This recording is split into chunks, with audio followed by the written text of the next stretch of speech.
I like a lot of different music, but I really love country music. And, my life is really great. At 85 years old, Ringo Starr has finally said the words fans never thought they'd hear. For decades, the Beatles' drummer kept quiet, letting myths build around him. But now he's tearing that silence apart with confessions so strange they almost feel unreal. From never touching a slice of pizza, even while cashing Pizza Hut checks, to surviving nights that nearly ended his marriage, Ringo's truth is finally out. But here's the twist. These revelations aren't just Beatles gossip. They hint at something far more shocking. What did Ringo admit that changed everything we thought we knew about him? The pizza confession that stunned Jimmy Kimmel.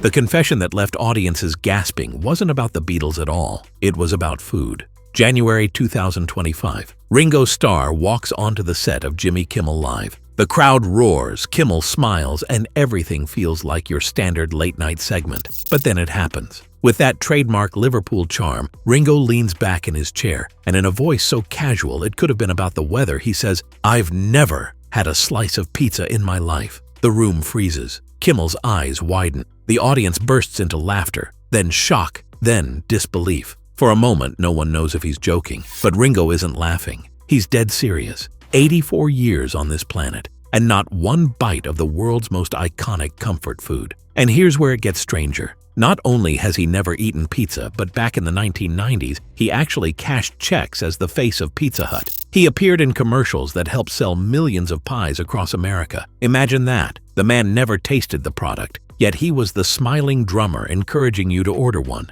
If this were any other celebrity, it would be a scandal, maybe even career-ending. But with Ringo, it somehow just makes sense. So why hasn't he ever touched pizza? The answer is less about snobbery and more about survival. Ringo has a long list of food allergies: dairy, onions, garlic, and more. All the things that make pizza what it is would make him sick. His pizza confession isn't about being picky. It's about the way his body has drawn boundaries that he's respected for 8 decades. In his words, he sticks to the foods that don't fight him back. But what shocked people most wasn't the allergy itself. It was the honesty. Because here's the thing. In a world where celebrities are trained to manage every detail of their image, Ringo just blurts out the raw truth. He doesn't spin it. He doesn't soften it. He just says it. And in doing so, he exposes a bigger truth, not just about himself, but about fame itself. Think about how other stars would have handled it. A Hollywood A-lister might have turned it into a polished anecdote, something charming but vague. A pop star might have dodged it entirely, never admitting it on camera. But Ringo? He shrugs, says it plain, and lets the chips, or in this case, the toppings, fall where they may. This moment on Kimmel revealed something deeper about Ringo Starr's entire career. He doesn't play the game the way others do. While most celebrities are carefully constructing their public image, Ringo's reputation has always been built on his raw honesty and strange habits. Sometimes it makes him look quirky, sometimes it makes him look vulnerable, but it always makes him real. And maybe that's why this pizza confession landed so hard. Because it wasn't just about food, it was about the way Ringo has lived his entire life, unconcerned with fitting into the mold of what a rock star is supposed to be. When the world expected glamour and excess, he admitted to struggles with addiction. When fans assumed he was just the quiet Beatle in the background, he stood up and told his own truth. And now, even when the subject is as small as pizza, the same pattern shines through. Here's the irony. This one comment about pizza sparked more conversation than 1,000 PR-approved sound bites. Headlines ran with it. Fans argued online. Some said it was impossible. How could a man travel the globe, play stadiums, and never grab a late-night slice? Others defended him, pointing out his allergy and praising his discipline. Suddenly, Ringo Starr wasn't just a rock legend again. He was a trending topic on TikTok, Reddit threads, and late-night group chats. And that's the magic of authenticity. In an age where celebrities are packaged like brands, Ringo's confession cut through the noise. Because it wasn't about selling anything. It wasn't about polishing his legacy. It was just Ringo being Ringo. So let me throw this to you. Would you trust a celebrity more if they admitted to something odd and unfiltered, like Ringo did? Or do you prefer the polished, Instagram-ready version of stars who hide behind perfect images? And be honest, what's the strangest food you've personally never tried? Drop it in the comments because I guarantee you're not alone. But here's where things take a darker turn. If a simple food confession could reveal so much about Ringo's character, what happens when he talks about the moments that nearly destroyed him? Because Ringo hasn't only confessed to pizza, he's opened up about the darkest period of his life. Nights of addiction, chaos, and near loss that almost ended everything he built. So, if one slice of pizza he never ate could shock the world, what will his admissions about his darkest years do to the way we see him forever? 37 years of sobriety, the violent truth. Ringo never hid. The dark period that nearly destroyed everything wasn't hidden. Ringo told us about it. The truth was always right there. We just weren't paying attention. Because if the pizza confession on Jimmy Kimmel showed us Ringo's quirky side, what he admitted next pulled the curtain back on something much heavier. In July 2025, while reflecting on his 37 years of sobriety, Ringo went back to the night in 1988 that almost cost him everything. It started with a bender. By then, Ringo's drinking wasn't just a rock star habit, it was a full-on spiral. And during one violent episode, he lashed out at his wife, Barbara Bach. It got so bad that his household staff thought he had killed her. Imagine that! The world saw him as the lovable, peace sign-flashing Beatle. But behind closed doors, in the haze of alcohol, he had become someone unrecognizable. Someone even he admits was selfish and destructive. And here's where Ringo is different from most celebrities. He never tried to rewrite that night into something cleaner, safer, or more palatable. He didn't say, mistakes were made. He didn't gloss over it. He admitted it outright. He said the words others spend entire careers avoiding. It was all about me. That raw confession makes him stand apart in an industry built on myth-making. Think about it. When most celebrities get sober, their stories usually follow a pattern. They turn their darkest moments into polished redemption arcs. They skip over the ugliest details. They present a sanitized version of rock bottom. But Ringo, he did the opposite. He dragged the ugliest details out into the light and left them there, unpolished, almost daring us to sit with the discomfort. That's what makes his 37 years of sobriety not just impressive, but shocking. Because it isn't just about recovery, it's about accountability. Ringo never pretended his drinking only hurt him. He admitted it wrecked relationships, poisoned trust, and left scars. And yet, by saying it out loud, by never hiding behind PR or excuses, he gave his sobriety a kind of credibility that celebrity redemption stories rarely have.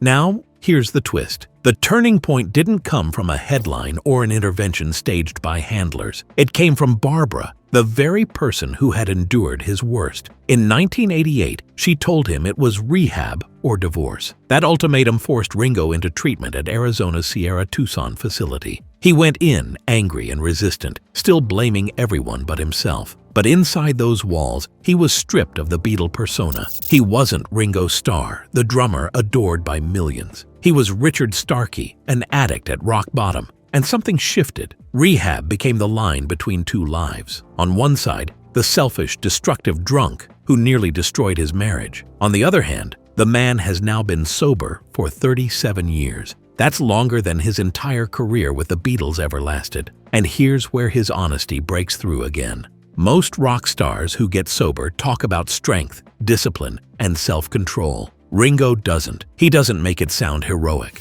He says flat out, "I thank the Lord for my sobriety." In other words, he doesn't claim the credit. He admits it's fragile, that it's something bigger than himself. So let me ask you this. When you hear a celebrity own their darkness this directly, does it make you trust them more? Or does it make their legacy harder to celebrate, knowing the destruction behind the music? Because here's what's undeniable. Ringo's willingness to admit his violence, his selfishness, and his addiction has reshaped his image more than any Beatles reunion or all-star band tour saw ever could. He doesn't hide behind carefully constructed myths. He tears them down himself. And in doing so, he sets a different kind of example. Not the polished Hollywood version of recovery, but the messy, unvarnished truth of it. And maybe that's why his story resonates today more than ever. In a world where social media has turned image control into an art form, Ringo's refusal to spin his past feels like rebellion. He's saying, "This is who I was. This is who I am,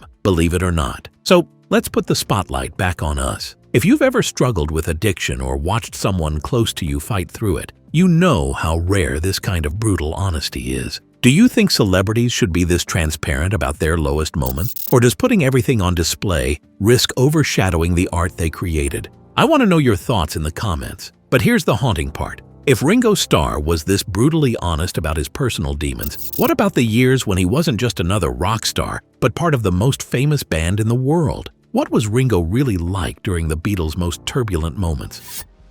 The Beatle Who Never Learned to Lie, White Album Walkout, and Royal Taster Revelations. The Beatles' moments everyone always wondered about weren't really secrets to Ringo. He told the truth about them from the beginning. Take the White Album. The sessions were chaotic, arguments over arrangements, egos at full tilt, and a studio atmosphere so toxic you could feel it in the music itself. Somewhere in the middle of that storm, Ringo snapped. He put down his sticks, walked out of Abbey Road, and told the others he was done. Here's the shocking part. At the time, everyone thought they were the only ones holding the band together. Paul thought Ringo was furious with John. John thought Ringo was tired of George. George assumed it was all about Paul. But in Ringo's own words, he felt like the problem was him. He said, "I felt I wasn't playing great, that I was getting into this downward little spiral." And when he finally confronted the band, each of them admitted they thought they were the reason he'd quit. Paul literally said, "I thought it was you three." George echoed it. John agreed. The truth was, every Beatle thought someone else was the problem, when the only one who admitted feeling inadequate was Ringo. Now, here's what makes this moment matter. John, Paul, and George all learned how to bend the truth, how to manage their stories, and how to turn mess into myth. But Ringo? He didn't know how to do that. He walked out and owned it. He wasn't trying to frame himself as the victim or the hero. He just said, "I wasn't feeling good about myself, so I left." And that honesty, awkward, unpolished, a little self-deprecating, is exactly why the band welcomed him back. When he returned to Abbey Road after 2 weeks, the others had covered his drum kit in flowers.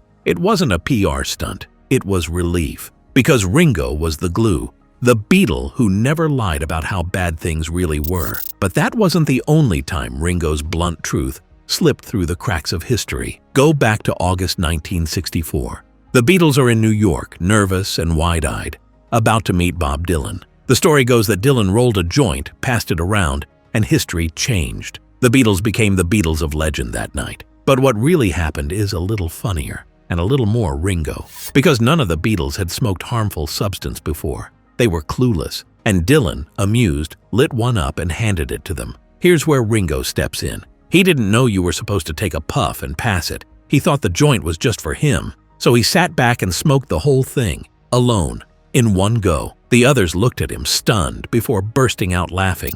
Ringo had just become the band's royal taster. He was the one who went first, the one who absorbed the uncertainty, the one who accidentally set the tone for the night. John later joked that Ringo had bogarted the joint, but Ringo didn't care. He wasn't trying to impress Dylan or act cool in front of his bandmates. He was just being himself, honest, oblivious, and unfiltered. That moment says everything about Ringo's role in the Beatles. He wasn't the strategist like Paul. He wasn't the dreamer like John. He wasn't the mystic like George. He was the one who didn't perform, didn't posture, and didn't fake. And that made him the safest Beatle in the room. The one everyone could laugh with. The one who could admit the truth no one else dared to.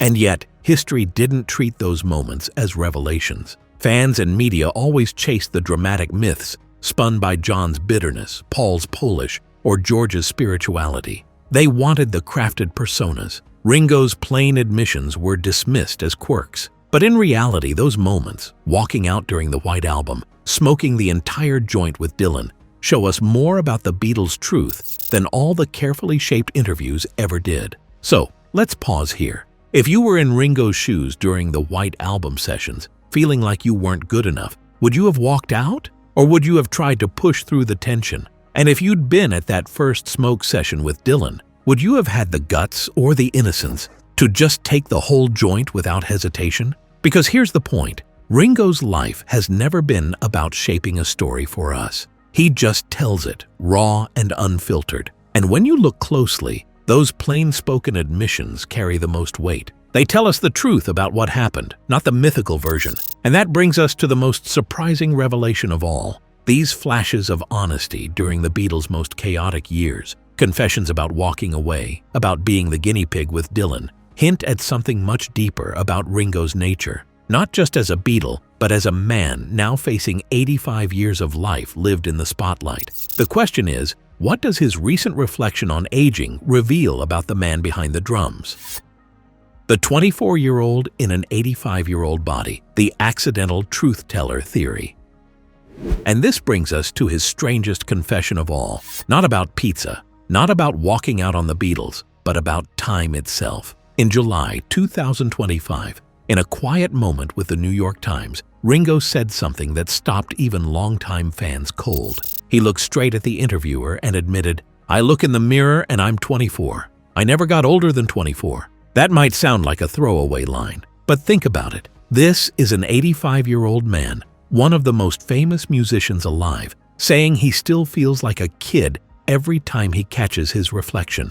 And when you trace it through, that single confession explains everything. Because maybe the reason Ringo never hid his ugliest moments is the same reason he never dressed up his quirks. He never built the adult mask, the one most celebrities polish and protect, the one that hides insecurity, reshapes the truth, and keeps their image untouchable. Ringo never bothered to put it on. Emotionally, he stayed at 24, frozen at the exact age when the Beatles were on the edge of conquering the world. You can hear it in the way he talks about his voice. In another recent interview, Ringo admitted, almost sheepishly, that he never thought he was much of a singer. Imagine that. Decades of sold-out tours, platinum records, and Grammys, and he still sounds like a teenager wondering if he's good enough. It isn't an act.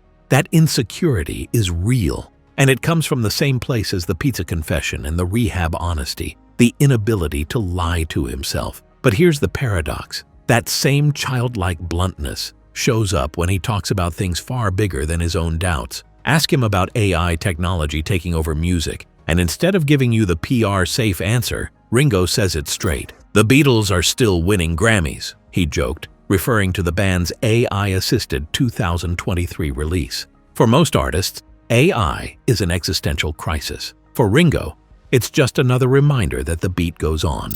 His truth never sounds like spin. It sounds like someone who hasn't lost his wide-eyed 24-year-old wonder. So what does this tell us? That all of Ringo's so-called confessions, whether about violence, insecurity, sobriety, or even pizza, aren't really hidden truths at all. They're the natural byproduct of someone who never grew into the layers of performance that fame usually forces on people. He's not playing a role. He's still the same kid from Liverpool, just wearing an older face. And here's the part I want to throw to you. Do you think this kind of authenticity makes Ringo's legacy stronger? Or does it leave him too exposed in a world where celebrity image is everything? And more personally, if emotional age really does define how we see ourselves, what age do you feel you still are? Because if this accidental truth-teller theory is right, then every Beatles secret we thought we uncovered, every shocking confession, every dramatic reveal wasn't a cover-up finally cracked open.